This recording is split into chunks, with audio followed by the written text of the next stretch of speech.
दोस्तों, ये अंतरिक्ष है और आपका इंटरनेशनल स्पेस स्टेशन पर स्वागत है। आज की इस वीडियो में आप जानेंगे कि कैसी होती है स्पेस में एस्ट्रोनॉट्स की जिंदगी। स्पेस या फिर अंतरिक्ष की दुनिया रहस्यों से भरी दुनिया है। इन रहस्यों से पर्दा उठाने के लिए हमारे साइंटिस्ट एस्ट्रोनॉट्स को स्पेस में भेजते हैं और ये सिलसिला एस्ट्रोनॉट यूरी गागरिन के साल 1961 में स्पेस में जाने के बाद शुरू हुआ। दोस्तों, स्पेस हमारी पृथ्वी जैसा बिल्कुल भी नहीं है और इसीलिए इसमें कोई शक नहीं कि स्पेस में गए एस्ट्रोनॉट्स की लाइफ काफी चैलेंजिंग होती है।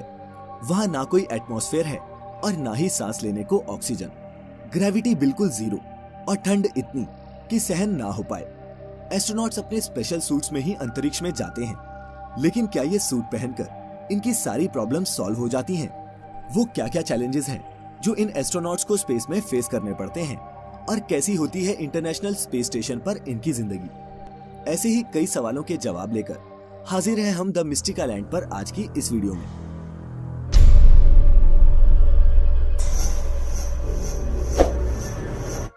दोस्तों, स्पेस में जाना धरती की किसी और जगह पर जाने जैसा बिल्कुल नहीं है। ये एक बिल्कुल ही अलग अनुभव होता है। इस दौरान एस्ट्रोनॉट्स कई फिजिकल और मेंटल चेंजेस से गुजरते हैं, जिसकी ट्रेनिंग वो कई महीने या फिर सालों करते हैं। स्पेस में जाने वाले इन एस्ट्रोनॉट्स का ठिकाना बनता है international space station. International space station पृथ्वी को 400 किलोमीटर की दूरी से परिक्रमा करने वाली एक एडवांस लेबोरेटरी है, जिसे अमेरिका, रूस सहित 16 देशों ने मिलकर 120 बिलियन डॉलर की लागत से बनाया है।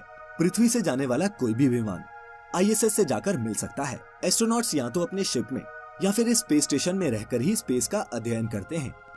पहले जानते हैं कि स्पेस में इन एस्ट्रोनॉट्स का काम होता क्या है। जाने तो सही कि वो क्या क्या ड्यूटीज हैं जो उन्हें स्पेस में परफॉर्म करनी होती हैं। तो दोस्तों, ISS पर रह रहे वैज्ञानिकों के ये 5 काम डेली रूटीन का हिस्सा होते हैं। पहला, स्पेस का अध्ययन और एक्सपेरिमेंट्स परफॉर्म करना। दूसरा, इंटरनेशनल स्पेस स्टेशन की मेंटेनेंस और मरम्मत। तीसरा, डेली एक्सरसाइज जो स्पेस में बहुत जरूरी है। चौथा, ISS के बाहर स्पेस वॉक परफॉर्म करना। और पांचवा, रिलैक्सेशन, क्योंकि वो भी जरूरी है। अब इन सब ड्यूटीज को परफॉर्म करने के अलावा एस्ट्रोनॉट्स खाते पीते हैं, सोते हैं, पढ़ते हैं, टॉयलेट जाते हैं, जिन सबको करने में भी उनको भारी मशक्कत करनी पड़ती है।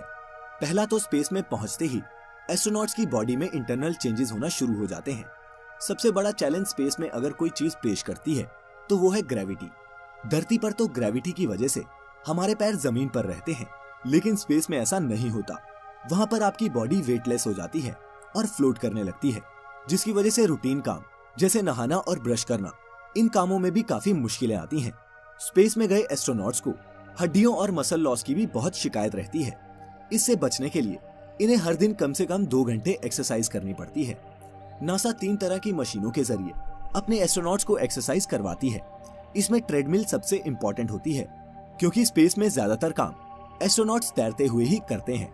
ट्रेडमिल पर चलने से एस्ट्रोनॉट्स की टांगों की हड्डियां और मसल्स हेल्दी रहते हैं।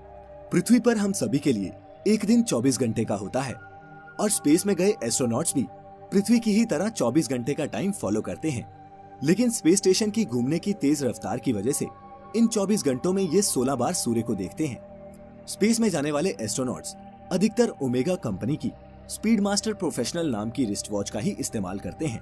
एस्ट्रोनॉट्स को ये घड़ी पृथ्वी के टाइम के हिसाब से सुबह उठने में मदद करती है। सुबह उठने के बाद ये एस्ट्रोनॉट्स पृथ्वी जैसी रूटीन ही फॉलो करते हैं, लेकिन इनका इन कामों को करने का तरीका पृथ्वी से बेहद ही अलग होता है। शुरुआत करते हैं टूथब्रश से। एस्ट्रोनॉट्स के पास एक ग्रूमिंग किट होती है, जिसमें टूथब्रश और टूथपेस्ट जैसी सभी जरूरी चीजें होती हैं। ब्रश करने के लिए सबसे पहले पेस्ट को ब्रश पर लगाना होता है, और चूंकि वहाँ सारी चीजें तैरती रहती हैं, टूथपेस्ट उनके मुंह से बाहर ना निकले, इसके लिए उन्हें अपने मुंह को ज्यादा से ज्यादा बंद रखकर ही ब्रश करना पड़ता है। एस्ट्रोनॉट्स जो टूथपेस्ट करते हैं उसे निगला भी जा सकता है। फिर ब्रश करने के बाद अपने मुंह को साफ करने के लिए वो वाटर किट और वेट वाइप्स का इस्तेमाल करते हैं।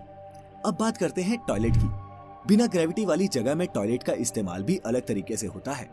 सिंपल भाषा में कहें तो यूरिन के लिए बाथरूम में एक पाइप लगी होती है और नंबर 2 के लिए बाथरूम में एक बहुत ही छोटी सी सीट होती है, जिसमें एक सक्शन ट्यूब फिटेड होता है। इस सीट में एस्ट्रोनॉट्स खुद को सही से फिट करके इसका इस्तेमाल करते हैं। सफाई के लिए टॉवल या नैपकिन का इस्तेमाल होता है। एस्ट्रोनॉट्स के ह्यूमन वेस्ट को स्पेस में नहीं फेंका जाता, बल्कि पैक कर वापस धरती पर लाया जाता है। जहां लाकर उसे जला दिया जाता है। बात करें नहाने की, तो स्पेस में नहाने के लिए एस्ट्रोनॉट शावर के नीचे एक बड़े से बैग में खड़े होकर नहाते हैं।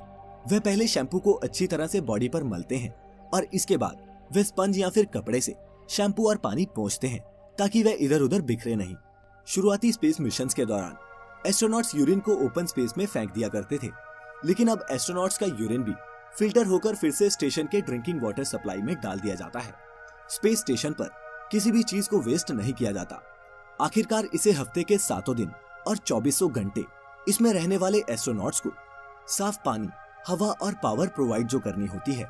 सुबह फ्रेश होने के बाद ये एस्ट्रोनॉट्स ब्रेकफास्ट करते हैं। नाश्ते में यहाँ भी घर की तरह ही किचन ब्रेड होता है। यहाँ खाने की सारी चीजें डिहाइड्रेटेड फॉर्म में ही होती हैं ताकि वो लंबे समय तक खराब ना हो सके। आमतौर पर खाने में अंडे, मीट, ब्रेड और सब्जियां होती हैं। ये specially graded food items Japan, रूस और अमेरिका में ही तैयार किए जाते हैं। खाने के बर्तन भी खास तरह के होते हैं ताकि जीरो ग्रेविटी में कांटे और चम्मच उड़कर किसी की आंख में न घुस जाएं। इसके बाद एस्ट्रोनॉट्स अपने कंप्यूटर और इक्विपमेंट को चेक करते हैं। लेनोवो का थिंकपैड ऐसा इकलौता लैपटॉप है जिसे इंटरनेशनल स्पेस स्टेशन में इस्तेमाल करने की अनुमति है। इसके बाद धरती से संपर्क करके मिशन के बारे में चर्चा या फिर आगे की प्लानिंग की जाती है।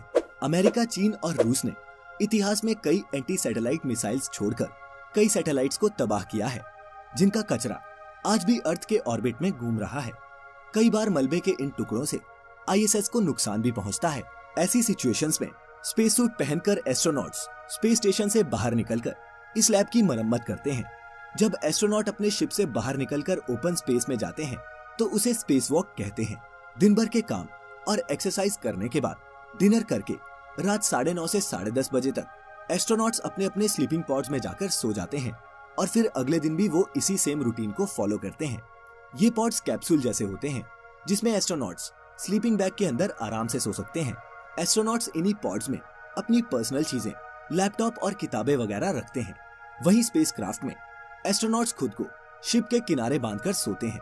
ये इसलिए होता है ताकि वो अपने शरीर को एक जगह पर रख सके। सोने से पहले स्पेसक्राफ्ट की वेंटिलेशन को भी इस तरह से बैलेंस किया जाता है ताकि नींद के दौरान वहाँ कार्बन डाइऑक्साइड का लेवल ज्यादा ना हो जाए। स्पेस में एस्ट्रोनॉट्स उल्टे होकर सोएं या सीधे होकर, इनको कोई भी सेंसेशन नहीं होती। सिर्फ देखने वालों को ही पता लगता है कि सामने वाला इंसान सीधा है या फिर उल्टा। काम के अलावा स्पेस स्टेशन में काफी फन और मस्ती भी होती है, जिसका एक्सपीरियंस दुनिया में बेहद ही कम लोगों को है। दोस्तों, अगर ये सब देखकर आप भी ये सोच रहे हैं कि काश आप भी स्पेस और इंटरनेशनल स्पेस स्टेशन को एक्सपीरियंस कर पाते, तो हम आपको बता दें कि आने वाले टाइम में शायद आपका ये सपना भी सच हो जाए, क्योंकि कई प्राइवेट कंपनीज तेजी से स्पेस टूरिज्म की फील्ड में अपने कदम बढ़ा रही हैं। अब वो टाइम दूर नहीं जब कंपनीज आपको स्पेस टूर पैकेजेस ऑफर करेंगी, लेकिन इसके लिए आपको एक मोटी रकम खर्च करनी पड़ेगी। पैकेज के रेट्स का अंदाजा आप इस बात से लगा सकते हैं कि एक स्पेस सूट बनाने में ही लगभग 80 करोड़ रुपए का खर्च आता है। इसीलिए अगर आप भी स्पेस जाने का सपना रखते हैं तो इतने पैसे कमाइए कि एज ए टूरिस्ट आप भी अंतरिक्ष की सैर पर जा सकें। स्पेस सूट्स इतने महंगे क्यों होते हैं, इस पर वीडियो तब जब इस वीडियो पर आपके 10,000 लाइक्स मिलेंगे। तो इस वीडियो को थम्स अप देना ना भूलें। और अगर आपको ऐसी और भी इंटरेस्टिंग वीडियोस देखना पसंद है तो हमारे चैनल को अभी सब्सक्राइब करें और नोटिफिकेशंस उस बेल आइकन पर क्लिक करके ऑन कर लें, ताकि आपसे हमारी कोई भी वीडियो मिस ना हो पाए। और सबसे अच्छी बात तो ये है दोस्तों कि ये बिल्कुल मुफ्त है। मिलेंगे आपसे फिर एक नई वीडियो के साथ। फिलहाल आज के लिए इतना ही। अब हमें इजाजत दें। आपका बहुत बहुत शुक्रिया।